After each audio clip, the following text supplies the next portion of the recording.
We often hear about well-being programs that get started but don't sustain over time. There can be many different reasons for this. In this video, we'll explore the elements that are essential to make your well-being initiative sustainable. The elements that lead to sustainability are senior leadership support, a documented strategic plan, strong communications, and employee engagement. Let's explore each in detail. Senior leadership support. A sustainable well-being program has strong leadership support. The reason this is so essential is that senior leaders are responsible for defining the vision and mission of the organization and are accountable for producing results. With senior leadership support for employee well-being, they will deliver the message of the value and benefits of employee well-being and how that links to the vision, mission, goals, and objectives of the organization. Support from senior leaders can also give you access to resources you will need, such as budget and access to people in the organization. A documented strategic plan. As we have discussed in several of our videos, a documented strategic plan is essential to the sustainability of well-being in your organization.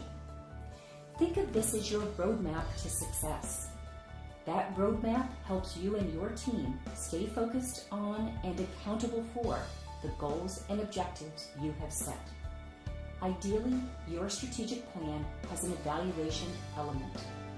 By evaluating your program, you can communicate results to your senior leaders and keep their sustained support. Communications.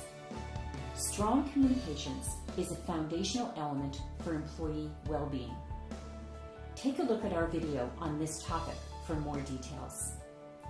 Without strong communications, your workforce will not know what is available, and more importantly, they will not make the connection between their own health and the health of the organization.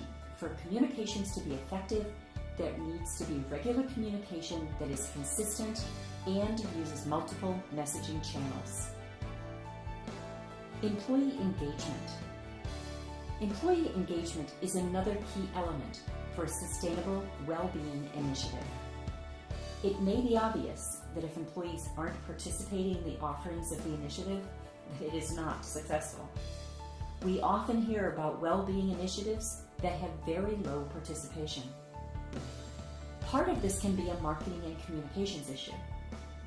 More often, we see that the initiative was designed without input from the workforce.